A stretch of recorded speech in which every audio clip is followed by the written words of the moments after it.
여러분, 혹시 이런 생각해 보셨어요? 우리가 매일 먹는 이 밥, 옥수수, 감자가 사실은 우리를 길들인 거라면요?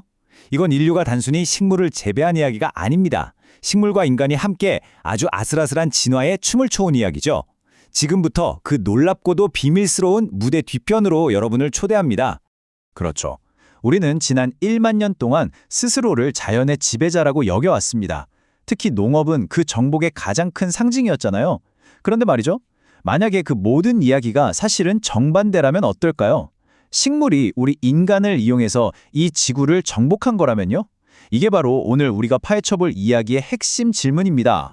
자, 이 엄청난 관점의 전환, 그 중심에는 공진화라는 아주 흥미로운 과학 개념이 자리 잡고 있습니다. 이게 바로 이 진화라는 춤을 이해하는 열쇠가 될 겁니다. 공진화?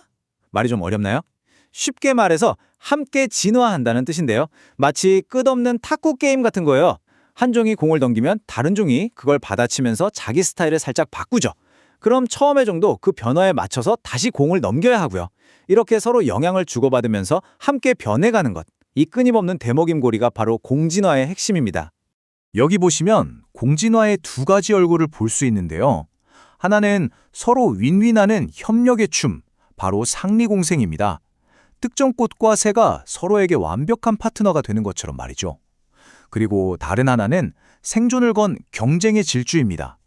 치타가 더 빨라지면 가젤도 더 빨리 뛰어야만 하는, 뭐랄까, 끝없는 군비 경쟁 같은 거죠. 좋습니다.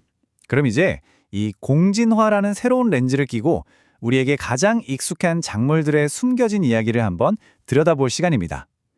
첫 번째 증인으로 옥수수와 감자를 소환해 보겠습니다. 와, 식물계의 가축이라 표현이 정말 강렬하죠? 그런데 이게 현대 옥수수의 처지를 이보다 더 정확하게 표현할 수가 없어요.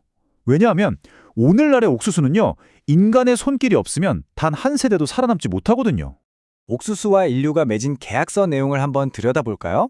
옥수수는 스스로 씨앗을 퍼뜨릴 능력을 완전히 포기했습니다. 야생성을 버린 거죠. 그 대가로 지구 최강의 포식자인 우리 인류를 자신의 경호원이자 유전자 배달부로 삼았습니다. 인류는 그 덕분에 문명을 세울 어마어마한 에너지를 얻었고요. 하지만 이제는 옥수수 없이는 우리 문명이 지탱될 수 없는 존재가 되어버렸죠. 완벽한 상호 의존 관계가 된 겁니다. 바로 이거예요. 옥수수의 도박은 그야말로 대성공이었습니다. 메소아메리카에 보잘것없던 풀 한 포기가 인간의 손을 빌려서 지구상에서 가장 번성한 식물 중 하나가 되었으니까요. 정말 놀라운 생존 전략 아닌가요? 자, 다음 주자는 감자입니다. 여러분, 우리가 지금 너무나 맛있게 먹는 이 감자가요, 원래는 자기를 지키려고 독을 품고 있었다는 사실 알고 계셨어요? 안데스 산맥에 누구도 거들떠보지 않던 이 독초가 대체 어떻게 전 세계의 굶주림을 해결하는 구원자가 될 수 있었을까요? 감자 역시 인류와 위대한 거래를 했습니다.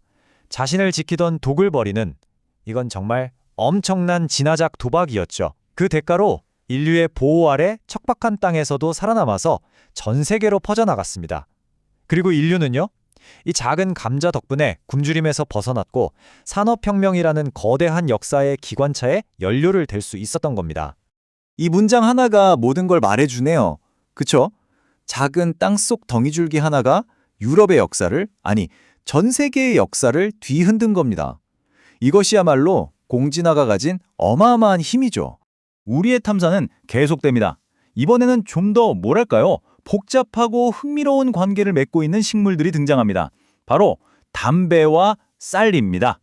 담배의 생존 전략은요, 진짜 교활하다는 말이 딱 어울립니다. 원래 해충을 막기 위해 만들어낸 독성 물질, 바로 그 니코틴을 이용해서 이 행성의 최강 포식자인 인간의 뇌를 사로잡아 버렸으니까요. 이게 정말 기가 막힌 역설 아니에요? 자기를 지키려던 방어 기제가 오히려 인간을 지배하는 가장 강력한 유혹의 도구가 됐다니 말이죠. 그 결과 인간은 담배를 위해서 거대한 농장을 만들고 무역로를 개척하고 심지어 전쟁까지 벌였습니다. 담배는 인간의 욕망을 정확하게 파고들어서 스스로를 번성시킨 겁니다. 네, 이보다 더 정확한 표현이 있을까 싶네요. 담배는 자신의 화학 무기를 인간을 조종하는 심리 무기로 완벽하게 바꿔버린 거죠. 식물의 관점에서 보면 이보다 더 영리한 전략이 또 있을까요? 자, 드디어 마지막 주자, 쌀입니다. 그런데 쌀은요, 그냥 단순한 식량이 아니에요. 아시아 문명이라는 거대한 건축물을 설계한, 건축가에 가깝습니다. 쌀은 마치 인간에게 이렇게 요구한 거예요. 나를 키우고 싶어? 그럼 물을 대. 다 같이 힘을 합쳐. 그리고 한 곳에 정착해. 라고요. 그리고 인간은 그 까다로운 요구에 맞춰서 복잡한 수로를 만들고 협력하는 공동체를 이루고 마침내 문명이라는 거대한 시스템을 만들어냈습니다. 쌀의 생태적인 필요가 결국 인류의 사회적인 진화를 이끈 셈이죠. 그러니까 쌀이 인간을 위해 더 맛있고 하얗게 변하는 동안 인간은 쌀을 위해 삶의 방식 전체를 송두리째 바꾼 겁니다. 야, 이게 바로 두 종이 서로를 빚어내는 공진화의 가장 완벽한 초상화가 아닐까 싶습니다. 자, 지금까지 옥수수, 감자, 담배, 쌀, 이 네 가지 식물의 이야기를 들어봤는데요. 이게 전부 하나의 거대한 개념으로 이어집니다. 바로 생물학적 계약이라는 개념이죠. 이건 뭐냐면요. 인간과 이 식물들이 서로의 운명을 꽉 묶어버리는 되돌릴 수 없는 진화적인 계약을 맺었다는 겁니다.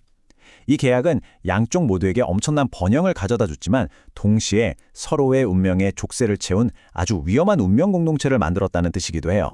이 사실이 얼마나 충격적으로 다가오세요? 이 추상적인 계약이 그냥 개념으로만 끝나는 게 아니라 바로 지금 제 몸, 그리고 여러분의 몸 안에 깊이 새겨져 있다는 뜻이거든요. 우리는 말 그대로 옥수수로 만들어진 존재가 되어버린 겁니다. 근데 모든 계약에는 위험 부담이 따르는 법이잖아요. 이 계약의 아주 치명적인 약관을 한번 보시죠. 식물들은 야생성을 완전히 잃었고 우리 인류는 단 몇몇 식물종의 문명 전체의 생존을 걸고 있습니다. 한쪽이 흔들리면 다른 쪽도 같이 무너질 수밖에 없는 그런 아슬아슬한 공생관계인 거죠. 자, 이제 이 모든 이야기를 180도 뒤집어서 볼 시간입니다. 한번 식물의 입장에서 생각해 볼까요? 그들은 단 한 발짝도 움직일 필요 없이 지구에서 가장 부지런하고 강력한 종, 바로 우리 인간을 고용해서 자신들의 유전자를 전 세계에 퍼뜨린 겁니다. 우리가 그들을 돌보는 게 아니라 어쩌면 그들이 우리를 부리고 있는 건지도 모른다는 거죠. 그래서 우리는 다시 맨 처음 던졌던 질문으로 돌아오게 됩니다. 오늘 저녁 식탁에서 여러분이 마주하는 그 음식을 보면서 한번 스스로에게 물어보시죠. 지난 1만 년의 시간 동안 과연 진짜 주인은 누구였을까요?